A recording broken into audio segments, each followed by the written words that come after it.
Brasileira.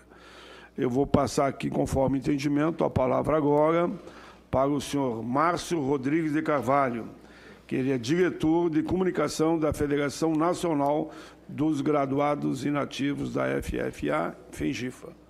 Parabéns. Muito bem. Bom dia, senhores. Queria agradecer ao senador Paulo Paim a oportunidade que nos é fornecida a todos nós, como graduados, como sargentos, como suboficiais, independente da forma ou da origem de entrada nas Forças Armadas, mas, em nome de todos, gostaria de agradecer ao senador Paulo Paim, agradecer ao Senado como um todo, também a esta oportunidade. Vou me atrever a complementar e falar algumas coisas que, inclusive, nosso colega Fabrício já aqui falou, a doutora Solange também já citou, mas nós vamos nos atrever a trabalhar um pouco mais nesses pontos que aqui foram elencados. Gostaria de deixar também claro que eu sou, acho que a maioria aqui dos senhores já me conhecem, sou militar também da reserva, suboficial da Força Aérea Brasileira. Já trabalhamos em diversas formas. Gostaria também de saudar aos colegas da Marinha, porque mesmo sendo da Força Aérea, eu tive a oportunidade de trabalhar no grupo de aviação embarcada, em que por 9 anos nós estivemos embarcados dentro do Porta-Aviões Minas Gerais, em que nos forneceu, senador, uma experiência ímpar de ir com asa dentro d'água, né? É bem interessante pousar a bordo, é sempre uma aventura. Você nunca sabe se vai dar certo, na realidade. Você confia no piloto que ali está e muitas vezes você pergunta para o piloto, eu já fiz essa pergunta mais de uma vez, você tinha certeza, o senhor tinha certeza que ia conseguir? Ele, não. Aí eu falei, que bom, né? É bom que conseguiu.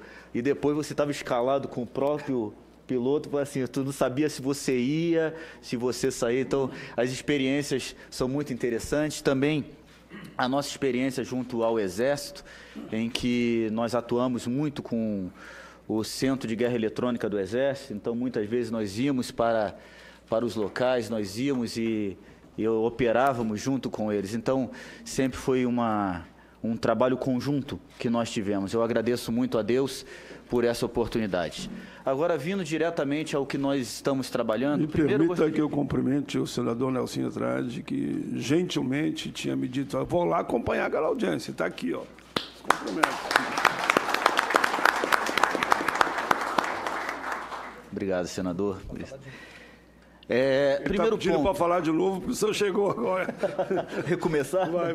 Resetar o sistema. Vai lá que eu vou atualizar teu tempo lá. Pode tocar. Ok. Sobre meritocracia, primeiro, o Fabrício ele já colocou aqui algumas questões, eu gostaria de iniciar falando sobre essa questão.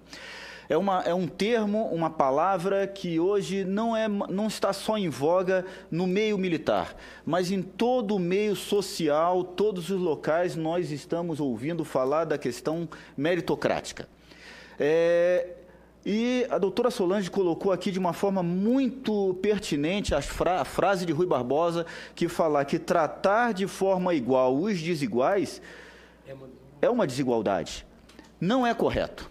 Quando nós paramos e pensamos na questão meritocrática, trazendo para o nosso contexto dos militares, nós sempre vivemos dentro da égide da meritocracia.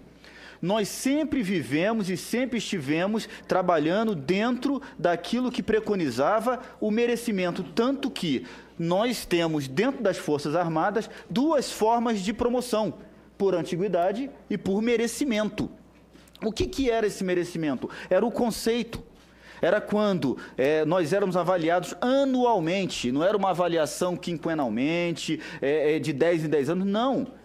Anualmente nós éramos avaliados em tudo, desde o corte de cabelo, a roupa, o padrão do sapato, a forma de andar, inclusive como nós andávamos no nosso meio social.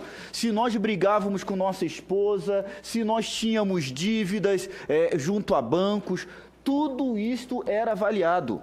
Eu vou deixar aqui até um exemplo. Uma vez eu fui avaliado porque eu era coordenador de um curso lá em Natal, e nesse curso teve uma colega que ela era aluna do curso e pediu o intervalo de almoço, o auditório, para no intervalo de almoço ela ter uma manifestação ali religiosa de um grupo que lhe era pertinente. E eu levei ao comando, à chefia do local e falei, há problema? Ele colocou, não há problema, desde que não atrapalhe as aulas. Eu falei, como é no horário de almoço, não há problema. Chamei e falei assim, está autorizado, pode ser feito. Na minha avaliação seguinte, eu fui penalizado porque eu não poderia ter aberto a um grupo religioso específico aquela oportunidade. Que se tivesse que abrir, abriria para todos os grupos religiosos ali representados, sendo que foi um pedido específico de uma pessoa que não atrapalharia nada, se os outros grupos tivessem pedido. Ou seja, até nisso, nós sempre fomos avaliados. Então, a questão meritocrática, ela não surge agora. O PL 1645 não traz esse ponto de meritocracia nesse exato momento. Talvez ele esteja navegando em uma onda atual de se falar muito da meritocracia. A gente poderia aqui discorrer, senador, historicamente na questão meritocrática, nós poderíamos discorrer dentro da história social nessa questão do mérito, mas aí não é o fórum, não é esse. Mas temos diversos estudos sobre isso na área social, que poderia trazer um pouco mais à baila o que é realmente uma situação de mérito. Mas não cabe. Porém, o que eu quero deixar aqui claro ao Senado, não surge meritocracia através desse PL 1645. A meritocracia sempre existiu para nós. Sobre o PL, sobre o projeto de lei que ainda está em trâmite na Câmara dos Deputados, ele traz em si uma série de vícios, uma série de óbitos, uma série de problemas. O primeiro que eu quero colocar, até pegando um gancho do que a doutora Solange colocou, é essa questão da pensão militar, a questão do pensionista. O projeto de lei, da maneira com que ele está trazendo, um dos pontos, se a gente fosse discorrer, seria um dia inteiro, senador, para a gente poder tratar somente dos problemas e das polêmicas do projeto de lei. Seria um dia inteiro de estudo aprofundado e talvez não chegássemos ao fundo. Mas um só dos problemas, quando nesse projeto de lei, ele traz uma nova leitura daquilo que é dependente militar, ele traz um problema grave, começando desse problema da pensão, pegando esse gancho. Ele tira, por exemplo, da questão de dependentes, do rol de dependentes aqui, uma redução de 8 para 2 categorias. E dependente militar, desde que viva na dependência econômica, sai de 10 para 3 categorias. Essas outras 6 categorias de um lado e 7 categorias de outro ficarão desassistidas, principalmente na questão médico-hospitalar. Inclusive, eu tenho aqui, senador, vou passar às suas mãos ao final, um estudo elaborado por um consultor legislativo da Câmara Federal, em que ele trata e trabalha cada um desses pontos, cada uma dessas polêmicas. É um estudo independente, ele mesmo coloca, não foi oficial da Câmara, mesmo ele sendo da Câmara, mas ele traz um estudo muito aprofundado sobre isso aí. E uma das coisas que ele coloca sobre essa questão da pensão e do dependente. Polêmicas poderão surgir de relações que hoje, pela legislação vigente, são consideradas de dependência e que, pelas alterações propostas, deixarão de ser, levando a reflexos principalmente na assistência médico-hospitalar e na percepção da pensão militar, além de dar margem à judicialização. Exemplos: viúva do militar e ex-esposa com direito à pensão alimentícia deixariam de ter. Por exemplo, a mãe de um militar que tenha hoje 80 anos de idade e é sua dependente, deixa de ser. Ela simplesmente deixa de ser. Nós temos casos, eu tenho um colega que ele não está aqui nesse momento, mas ele está num caso desse, em que a mãe dele, viúva, deixa de ser dependente, só que ele já estava procurando plano de saúde. Qual o plano de saúde que vai receber uma mulher viúva de 80 anos de idade com todos os problemas inerentes da idade? Essa mulher vai ficar desassistida. Só que esse não é um caso isolado. Talvez aqui nessa plateia nós tenhamos casos semelhantes a esse. Então esse é um primeiro ponto que nós vamos ver que nós temos um problema nesse PL e que tem que ser trabalhado, tem que ser tratado, tem que ser observado de uma maneira criteriosa, com cuidado, para que nós não tenhamos, como a doutora Solange colocou, perda de direitos adquiridos. Outro ponto que também é inerente muito a nós aqui é a questão da habilitação. A habilitação militar, em que o Fabrício, nosso colega Fabrício, colocou aqui, que não foi criado neste PL 1645, ele foi criado na medida provisória 2215 de 2001 e tentou-se uma regulamentação, digo que tentou-se uma regulamentação através do decreto 4.307 de 2002, no seu artigo 3º, parágrafo 2º, fala que os comandantes das Forças Armadas são responsáveis para regulamentar dentro das suas próprias forças os cursos de altos estudos. E isso até 2019 não foi realizado. Quando muitas vezes se fala, e eu acho que de uma forma não muito verdadeira, fala-se que foi para a reserva, sorry, me desculpa, não posso fazer nada.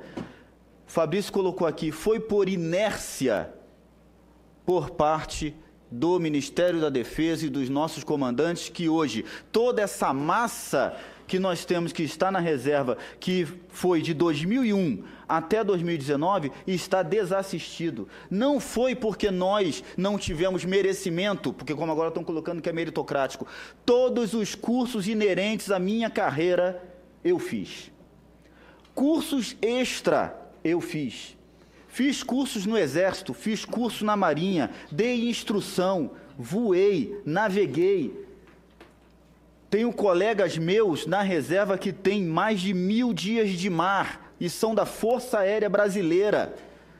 Ter 1000 dias de mar na Marinha é fácil, vamos dizer assim, entre aspas, porque tem as contagens de Marinha que ninguém entende.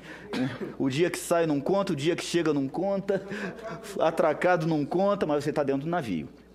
Fundeado não conta, então você passa 10 dias para contar 2, mas você está lá os 10 dias. Mas tenho colegas meus que têm 1000 dias de mar, tem a medalha lá das 3 âncoras. Então é mérito, cumpriram tudo o que estava previsto dentro do seu contexto. Então, essa questão da habilitação, ela tem que ser revista. A proposta que nós trazemos é que todos são habilitados, em que o curso de altos estudos, ele tem a sua serventia, mantenha-se, para fins de promoção. Para fins que ele tenha galgos postos para a promoção, mas que todos são habilitados. Todos, como os militares, nós somos habilitados. Um segundo ponto que é colocado no artigo 7º é a disponibilidade. Eu tenho aqui, inclusive, o que diz o projeto de lei.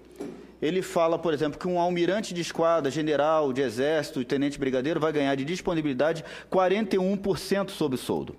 E, por exemplo, um taifeiro, taifeiro-mor, taifeiro, vai ganhar somente 5% de disponibilidade.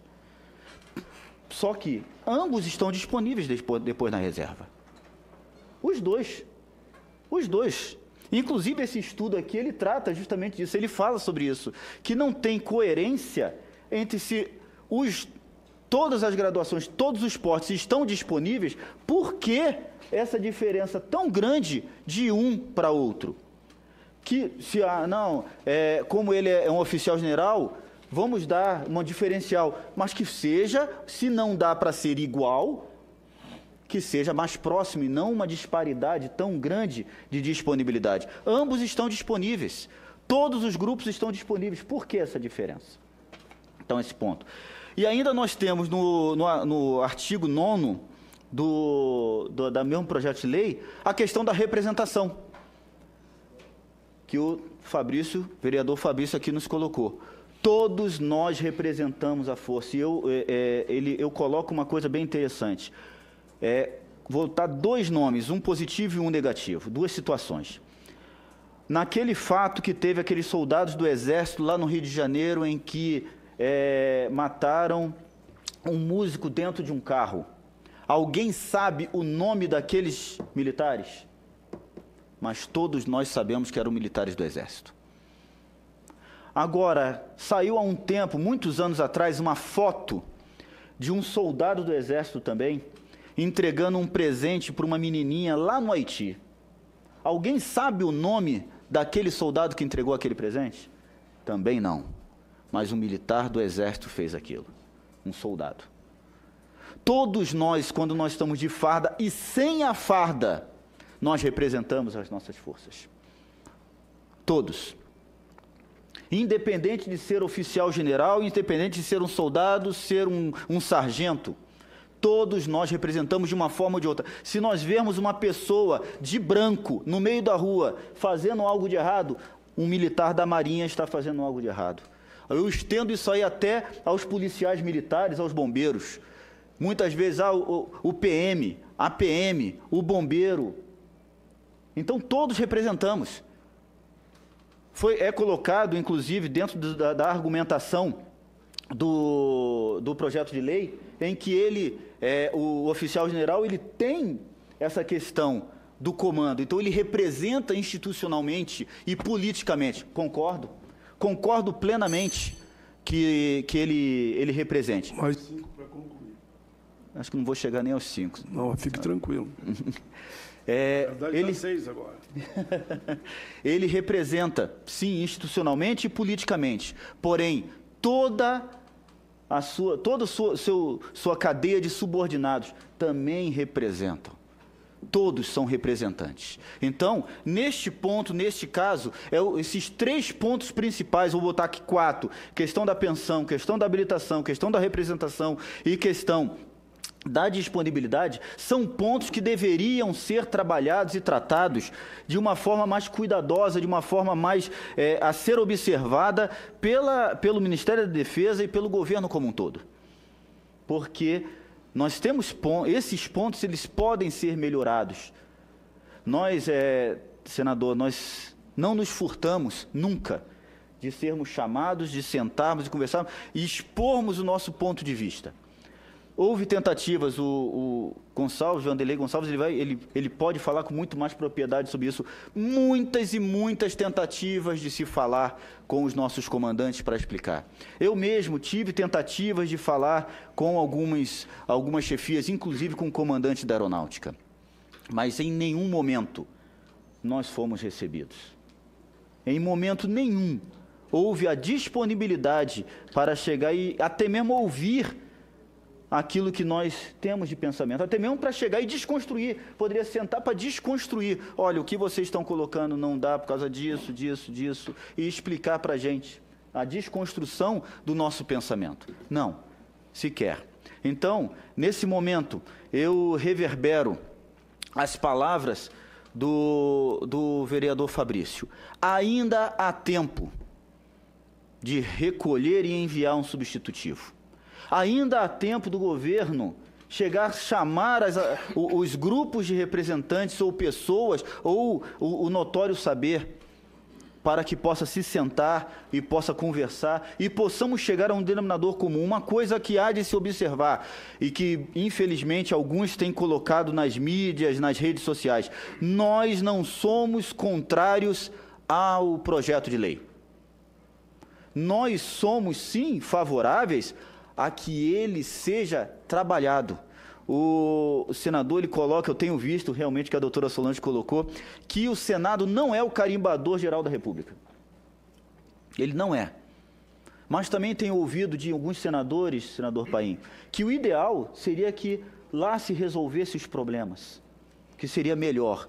Então ainda há tempo para que se chame, se conserte, se converse com todos os players, com todos os atores que estão envolvidos.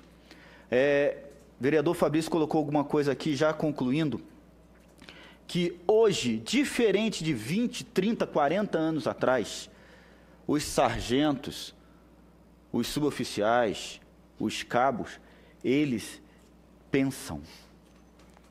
Eles têm uma postura. E eles estudaram, nós temos no nosso meio mestres e doutores que podem contribuir, não é atrapalhar, contribuir para a construção de uma melhoria na carreira militar. E é isso que eu chamo a atenção, é esta palavra que eu gostaria de deixar nesse Senado, nesta manhã, que o mundo que nós vivemos é um mundo que todos têm que se sentar para conversar. Não existe mais, não cabe mais no mundo atual a imposição de ideias. Hoje, todos nós sentamos e conversamos. Eu agradeço a oportunidade, senador Paim, agradeço aos colegas, agradeço a todos que estão aqui nos ouvindo. E, se Deus quiser, eu creio que nós vamos conseguir chegar aonde nós desejamos chegar. Me perdoe, gostaria de agradecer ao senador, entendeu? Da Sintrade, entendeu? Tá lá. A presença do senhor, e agradeço muito a todos. Muito obrigado, senhor. Muito bem, Márcio Rodrigues de Carvalho, diretor de comunicação da Federação Nacional dos Graduados Inativos da FFA e da FENGIFA. Meus que eu preciso. Mas muito bom, parabéns pelas palavras aí. Passo a palavra agora o senhor Márcio Rodrigues de Carvalho, diretor de comunicação da Federação Nacional dos Graduados Inativos da FAR. Agradecendo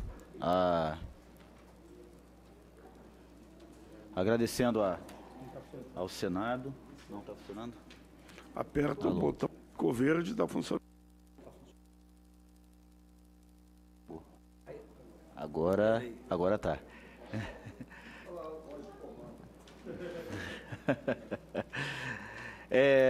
Agradecendo ao senador Paulo Paim a oportunidade, aos colegas da mesa. Eu falhei, senador, no início, até por um pouco do afã de falar. A senhora Kelma Costa agradece ao senhor também, foi ela que entrou em contato para que nós estivéssemos aqui. Então, trago eu agradeço a ela a oportunidade de eu estar presidindo essa sessão. Então, nós agradecemos. Respondendo, como foi colocado aqui, eu vi aqui uma situação, porque já estava dentro daquilo que eu já ia falar nas considerações finais. O senhor Pierre Carvalho, do Rio de Janeiro, ele fala sobre adicional de representação exclusivo para generais e suas viúvas e legislar sobre remuneração de militares. São os dois maiores absurdos desse projeto de lei. Foi mostrado aqui pelo doutor Cláudio Lino a variação que existe a cada momento sobre a questão das portarias. E é realmente um ponto injusto e um ponto que nós acabamos não conseguindo enxergar o que vai acontecer no futuro. Inclusive, no próprio estudo que nós passamos à mão aqui do senador Paulo Paim, é levantada essa questão. Vamos supor, foi feito tudo, curso de altos estudos, lá na frente, esse inclusive o exemplo que é colocado, lá na frente nós temos um contingenciamento orçamentário. De onde eu vou cortar? Eu vou cortar dos cursos. Eu vou cortar do curso.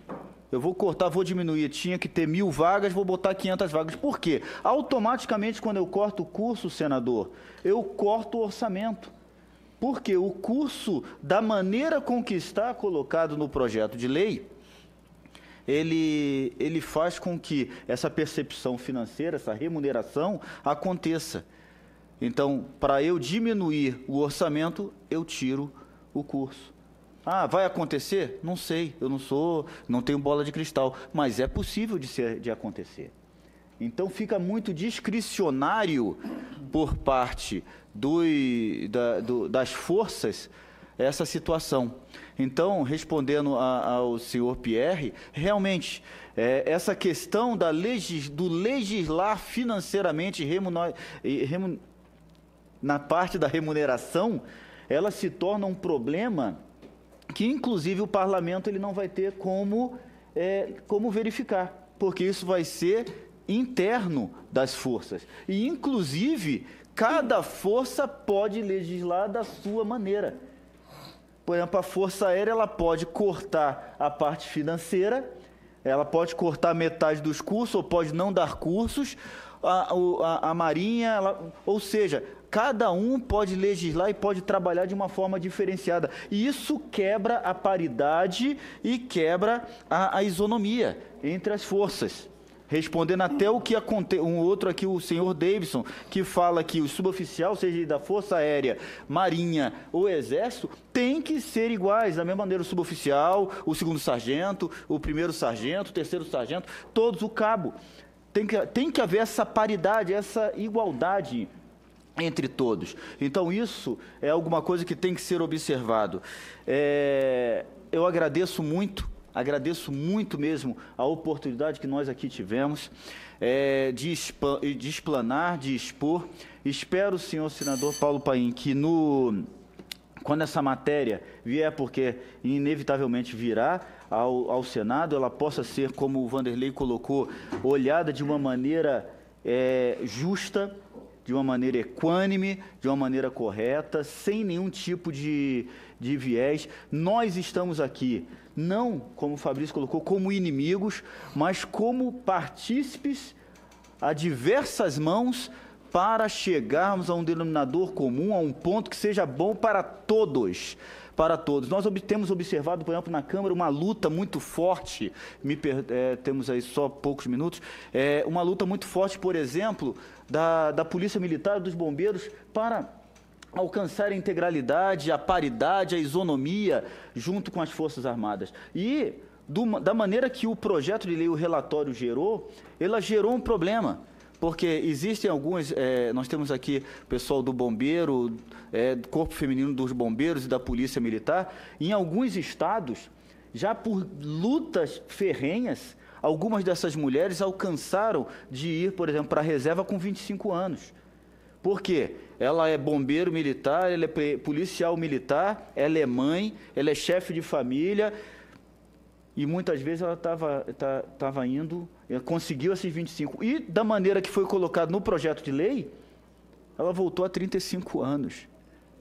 Então está sendo lutado lá para que isso seja revertido em alguns estados.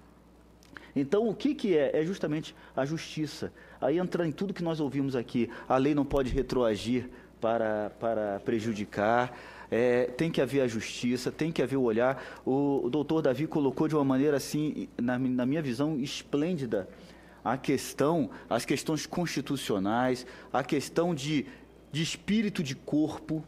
E eu vou encerrar aqui o que eu tenho para falar com uma frase que eu falei para uma colega da assessoria parlamentar da Câmara dos Deputados, em que, logo na primeira audiência nós nos encontramos, nós trabalhamos, quando eu trabalhei na presidência da República, ela foi ajudante de ordens da presidente Dilma, e eu trabalhava lá na presidência da República na época, trabalhei desde a época do presidente Lula, e saí depois com o presidente Temer, passei todo esse período lá, e eu falei uma coisa com ela, e ela até olhou e, vamos dizer assim, vou levar isso à minha chefia.